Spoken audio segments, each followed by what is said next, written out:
नमस्कार, मैं हूं ऋषि। दिन भर में ढेरों खबरें आप देखते होंगे। कई मानस में पैबस्त हो जाती होंगी, कई सिर्फ मस्तिष्क से टकराकर लौट जाती होंगी।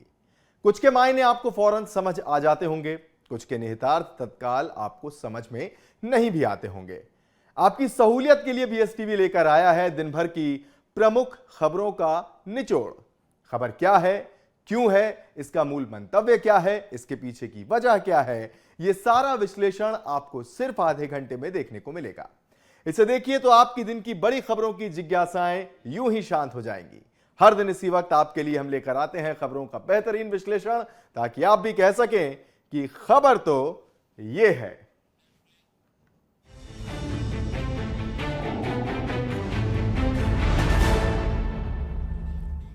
और चलिए सबसे पहले एक बार नजर डाल लेते हैं उन खबरों पर जिनकी हम अगले आधे घंटे में चर्चा करेंगे।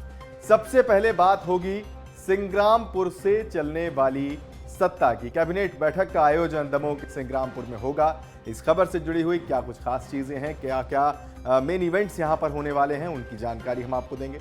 इसके बाद हम आपको बताएंगे कि कैसे विंध्य अब एयर कनेक्ट होने जा रहा है, रीवा कैसे एयर कनेक्ट होने जा रहा है, इससे फायदा क्या होगा, किन किन जगहों तक पहुंचने की जो कनेक्टिविटी है वो बढ़ जाएगी, और इसके 360 डिग्री एंगल मायने क्या है, ये खबर आपको बताएंगे।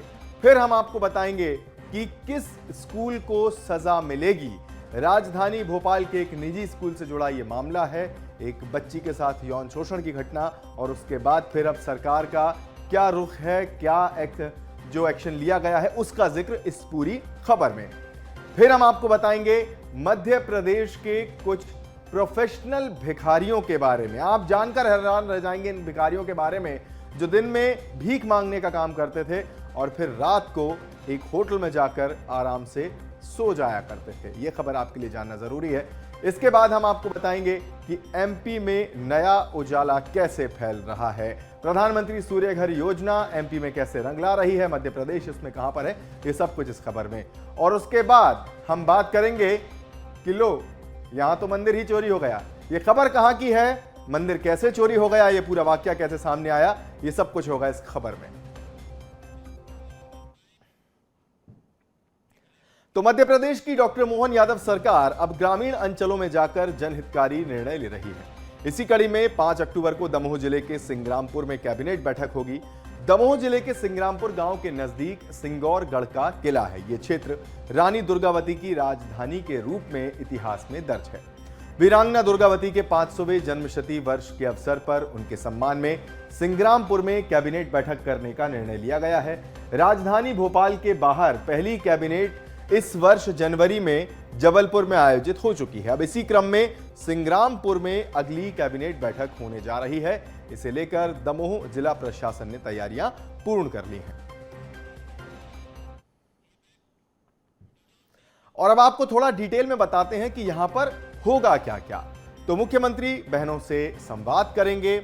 इसके अलावा सिंग्रामपुर और उसके आसपास स्थित ऐतिहासिक स्थलों का भ्रमण भी करेगी मंत्रिपरिषद। सीएम भी इस भ्रमण में शामिल होंगे। फिर रानी दुर्गावती के किले का अवलोकन किया जाएगा और उसके बाद रानी मंदिर में पूजा अर्चना भी की जाएगी। इसी कार्यक्रम की कड़ी में रानी दुर्गावती की प्रतिमा पर माल्यार्पण का भी कार्यक्रम है। मुख्यमंत्री सहित सभी मंत्रीगण यहां पर पौधारोपण करेंगे। इस बारे में मुख्यमंत्री का कहना था कि दमोह जिले के सिंग्रामपुर गांव के नजदीक सिंगौरगढ़ का किला है और चूंकि ये जगह, जैसा कि हमने भी अभी आपको बताया, कि राजधानी के रूप में दर्ज है रानी दुर्गावती के और 500वीं जन्मशती वर्ष है ये साल, और इसी सम्मान में इसीलिए सिंग्रामपुर में कैबिनेट बैठक करने का निर्णय लिया गया है। चलिए अब इसी के साथ कुछ और गतिविधियां भी यहां पर देखने को मिलेंगी, जैसे कि यहां पर दमोह दर्शन पुस्तक का विमोचन होगा। इसके अलावा संकट के साथी एवं दमोह हेल्पलाइन मोबाइल ऐप का शुभारंभ किया जाएगा। विभिन्न विकास कार्यों के शिलान्यास यहां पर होंगे, उनका लोकार्पण भी किया जाएगा। दमोह जिले के विजन डॉक्यूमेंट का भी विमोचन यहां पर होगा। दमोह जिले की उपलब्धियों से जुड़ा हुआ एक वीडियो भी प्रदर्शित किया जाएगा। जो बड़ी योजनाएं हैं उनमें से कुछ एक का जिक्र हम यहां कर लेते हैं। 70 वर्ष से अधिक आयु के वृद्धजनों के आयुष्मान कार्ड योजना का शुभारंभ भी यहां से होगा। इसके अलावा सिंगल क्लिक से लाडली बहनों के खातों में राशि भी पहुंचाई जाएगी। विभिन्न योजनाओं के हितग्राहियों को हितलाभ वितरण होगा। ग्राम हरदुआ जामशाह विकासखंड बटियागढ़ के उत्कृष्ट विद्यार्थियों का सम्मान किए जाने का भी कार्यक्रम है। हाल ही में इस क्षेत्र में आई बाढ़ के दौरान बचाव कार्य करने वाली टीम को सम्मानित करेंगे सीएम। इसके अलावा स्व सहायता समूह की महिला सदस्यों से बातचीत भी करेंगे।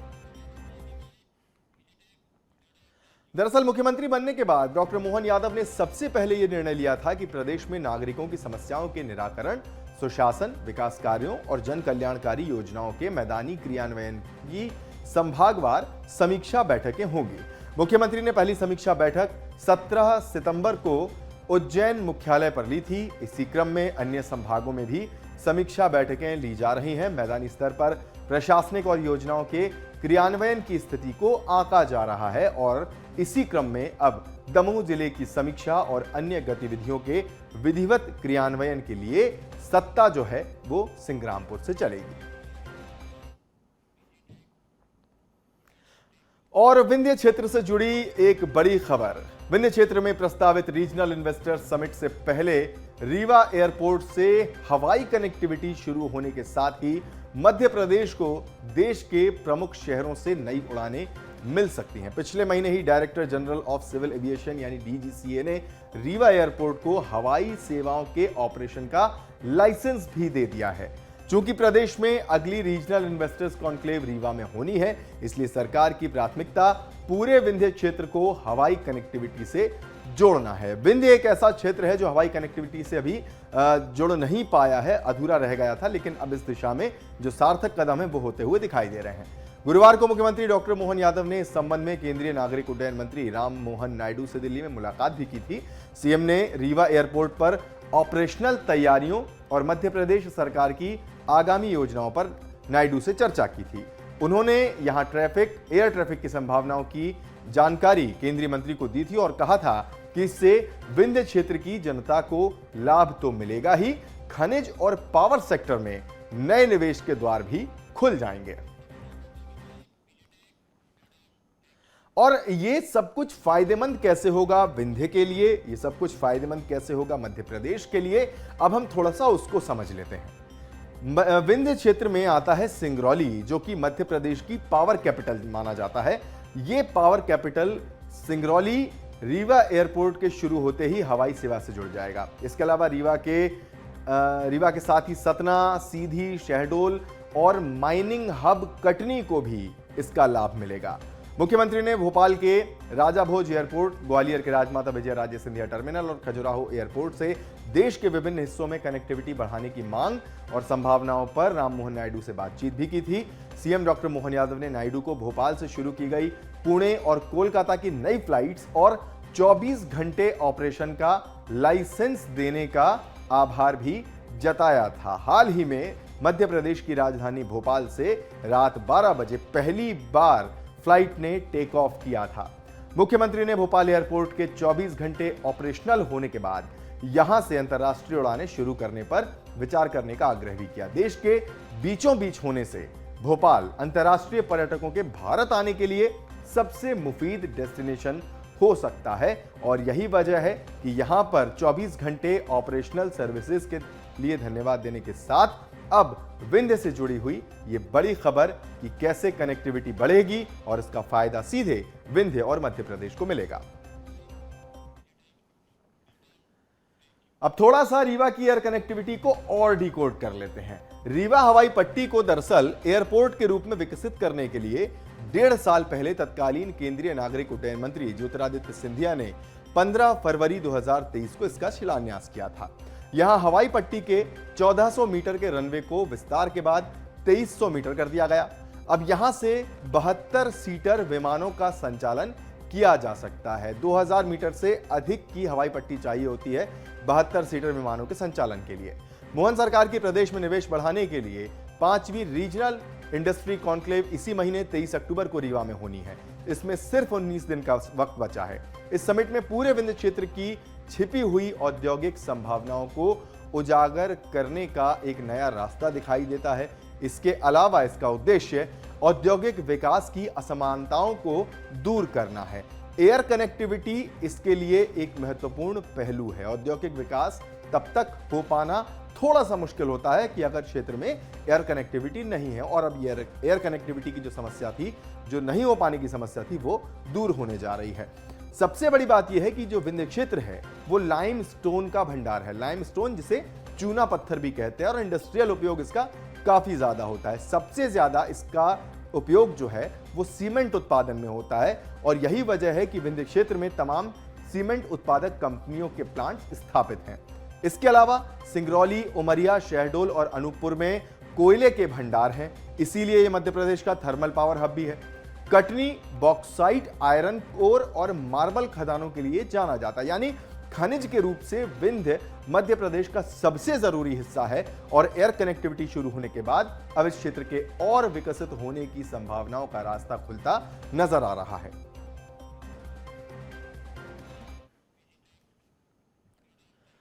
मध्य प्रदेश के इतिहास में यह पहली बार होने जा रहा है जब किसी बड़े प्राइवेट स्कूल का संचालन प्रदेश सरकार करेगी। ये मेरे पीछे जो लिखा हुआ है, स्कूल को मिलेगी सजा, दरअसल ये इसी बात से जुड़ा हुआ है।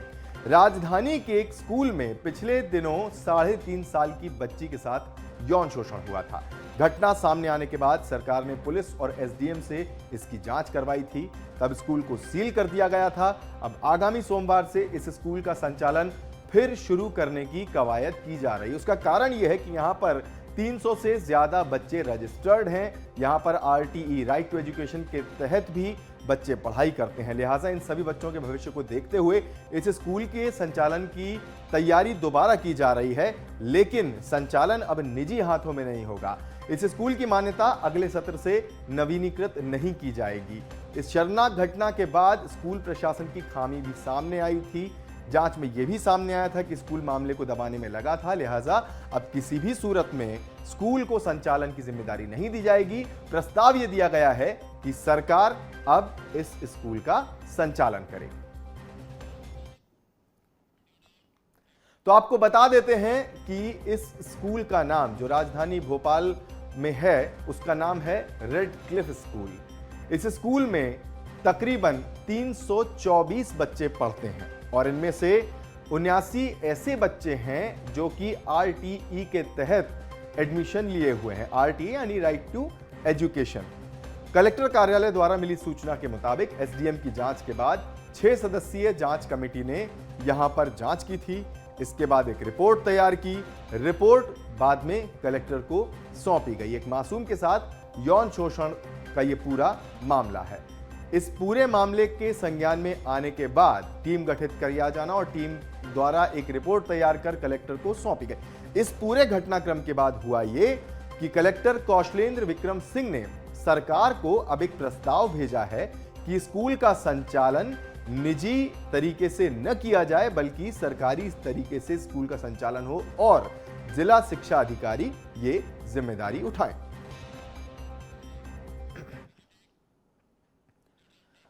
और अब बात करेंगे मध्य प्रदेश के प्रोफेशनल भिखारियों की। ये शब्द सुनकर आप थोड़ा सा असमंजस में पड़ सकते हैं कि प्रोफेशनल भिखारी होता क्या है। तो इस शब्द को ही हम डिकोड कर देते हैं, इसकी परिभाषा आपको बता देते हैं। दरअसल इंदौर में दिन में शहर की सड़कों और गलियों में घूम घूम कर कुछ लोग भीख मांगते थे। भीख मांगकर अच्छी खासी कमाई कर लेते थे, और इस तगड़ी कमाई पर ही ये लोग होटल में रुकते थे। ऐसे एक दो नहीं, कुल 22 लोग पकड़े गए हैं जो राजस्थान से आकर इंदौर में पेशेवर तरीके से भीख मांगने का काम करते थे। सभी महिला एवं बाल विकास विभाग के अधिकारियों द्वारा पकड़ लिए गए हैं। इन्हें एक होटल से पकड़ा गया है। हैरत की बात यह है कि इन सभी का रुतबा देखकर महिला बाल विकास विभाग के अधिकारी भी हैरान रह गए। होटल में रुककर शहर के अलग अलग स्थानों पर भीख मांगने वाले 11 नाबालिग समेत 22 लोगों को राजस्थान में उनके मूल निवास भेज दिया गया है। महिला एवं बाल विकास विभाग के एक अधिकारी ने बुधवार को यह जानकारी दी थी। अधिकारी ने यह भी बताया था कि मंगलवार को एक शिकायत के आधार पर जांच की गई तो पता चला कि राजस्थान से 22 लोगों का समूह भीख मांगने इंदौर आया था और ये लोग एक होटल में ठहरे हुए थे। और अब इस समूह के बारे में बताते हैं, मध्य प्रदेश के प्रोफेशनल भिखारियों के समूह के बारे में। तो इस समूह में 11 नाबालिग बच्चे शामिल और साथ ही 11 महिलाएं शामिल थी। ये लोग दिन भर शहर के अलग अलग स्थानों पर भीख मांगते थे और फिर रात में एक होटल में आकर सो जाते थे। अधिकारी ने यह भी बताया कि इस समूह के लोगों को समझा बुझाकर राजस्थान में उनके मूल निवास भेज दिया गया है, लेकिन इसके साथ ही इंदौर शहर के सभी होटल, सभी लॉज और अन्य आश्रय स्थलों के संचालकों को निर्देश दिया गया है कि वे भिक्षावृत्ति में शामिल लोगों को अपने होटल, लॉज या आश्रय स्थलों में बिल्कुल ना रुकने दें, नहीं तो उनके खिलाफ कानूनी कदम उठाए जाएंगे। यह भी बताया जा रहा है कि इन लोगों ने भीख को अपना पेशा बना लिया था। साथ ही महिलाओं और बच्चों का यह ग्रुप अलग अलग शहरों में जाता था। पूरे दिन ये लोग हजारों रुपए भीख मांग कर लाते थे, फिर होटल में ही सोते और वहीं पर खाते थे। और अब एमपी में फैल रहे नए उजाले की हम बात करेंगे। ये नया उजाला फैल रहा है पीएम सूर्य घर योजना से। इस योजना के शुरू होने के बाद सोलर पैनल लगवाने में मध्य प्रदेश के लोग खासी रुचि दिखा रहे हैं। मूल खबर यही है। फरवरी में शुरू हुई इस योजना के बाद महज 6 महीने में प्रदेश के 15,142 लोग सोलर पैनल लगवा चुके हैं। इनमें मध्य क्षेत्र विद्युत वितरण कंपनी ने सबसे ज्यादा 9,000 उपभोक्ताओं को योजना से जोड़ा है। इनमें भोपाल में सबसे ज्यादा 2,500 घरों पर पैनल से बिजली बन रही है। अब उपभोक्ता इसे महंगी बिजली के विकल्प के तौर पर भी अपना रहे हैं।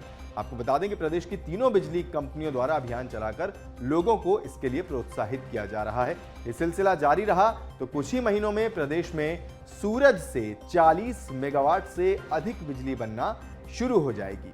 किसान भी खेतों में बड़े बड़े सोलर पैनल लगवा रहे हैं। इसके लिए ऊर्जा विकास निगम से कुसुम योजना के तहत अनुबंध किया जा रहा है। इन पैनल से बनने वाली बिजली को कंपनियां खरीदेंगी और किसानों को यूनिट के हिसाब से राशि दी जाएगी। किसान और कंपनी के बीच 25 वर्ष का अनुबंध किया जा रहा है। मध्य क्षेत्र विद्युत वितरण कंपनी ने 1,456 स्थान चिन्हित किए हैं, जिनके लगने से करीब 3,345 मेगावाट सोलर एनर्जी बन सकती है। और अब आपको वो खबर बताते हैं जैसे सुनकर थोड़ी सी हैरत होगी। अभी तक आपने मंदिरों से भगवान के सामान चोरी होने की खबरें सुनी होंगी, खुद भगवान के चोरी होने की जानकारी आपको मिली होगी, लेकिन कभी आपने सुना है कि मंदिर ही चोरी हो गया हो? खबर सीधी से है, जहां कीमती पत्थरों से बना एक प्राचीन मंदिर ही चोरी हो गया। मूर्ति तो गायब हुई, साथ ही हजारों साल पुराने इस मंदिर को चोर उखाड़कर ले गए। ये बात तब पता चली जब नवरात्रि के पहले दिन ही मां दुर्गा के इस मंदिर में लोग पूजा अर्चना करने पहुंचे। लोगों को यह अंदाजा था कि यहां पर मंदिर होगा, यहां पर वो पहुंचेंगे, मां की पूजा अर्चना करेंगे। लेकिन जब वो यहां पहुंचे तो उन्हें खाली मैदान मिला, ऊबड़ खाबड़ जमीन मिली, मंदिर मिला ही नहीं। मूर्ति तो छोड़िए, पूरा का पूरा मंदिर ही चोर उखाड़ कर ले गए। आदिवासी अंचल कुसमी के तुर्रा धाम में पूरा मंदिर ये जो है वो स्थापित था और जो स्थानीय लोग हैं उनके मुताबिक ये 1000 साल पुराना मंदिर था। ये मंदिर कहां गया, मंदिर कौन उखाड़ कर ले गया, इस बारे में किसी को कोई जानकारी है ही नहीं। बड़ी बात यह है कि अभी तक इस बारे में किसी भी चोर का कोई सुराग नहीं मिल पाया है। ये खबर जो भी हो, लेकिन परेशान करने वाली इसलिए है कि मूर्ति तस्करों के बारे में तो अभी तक आपने सुना ही होगा, मंदिर तस्कर भी मध्य प्रदेश में किस तरह से एक्टिव हैं और पुरातन चीजों पर कैसे उनकी नजर रहती है, उसकी पूरी बानगी इस खबर के जरिए आप समझ सकते हैं। हाँ बड़े दुई बज गए। दुई दोपहर में दुई अच्छा 12 से हाँ 12 से 2 तक। हाँ 2 तक। अच्छा कै दिन भा खोदे का? एक रोजे खोदे हैं। एक रोज? अच्छा कब कब? दिन के देखिए अब ख्याल नहीं है। जगह के लिए तन मन धन अर्पित करने का तैयार हूँ एक बात। दूसरी जो उन्होंने वहाँ जो क्षतिग्रस्त की है उस व्यक्ति का पता लगाना चाहिए और शासन प्रशासन मिलके जहाँ कहीं भी हो उस नादान को पकड़ा जाए, उससे बयान लिया जाए, उसको दंड दिया जाए। हम लोगों का धरोहर का रखरखाव प्रशासन शासन करे और पता लगाए। इसके लिए हम तैयार हैं, पब्लिक तैयार है। हम लोगों का कई क्षेत्रों का, कई पंचायतों का धरोहर है हमारा, वो केदारनाथ बद्री है, वहाँ इस तरह का घटना हुआ तो प्रशासन शासन से मेरा आग्रह निवेदन है कि उसको तन मन से पता लगाएं। तो आज के लिए बस इतना ही, मुझे दीजिए इजाजत। अपना खूब ख्याल रखिए और ताजा खबरों के लिए बने रहिए BS टीवी के साथ। नमस्कार।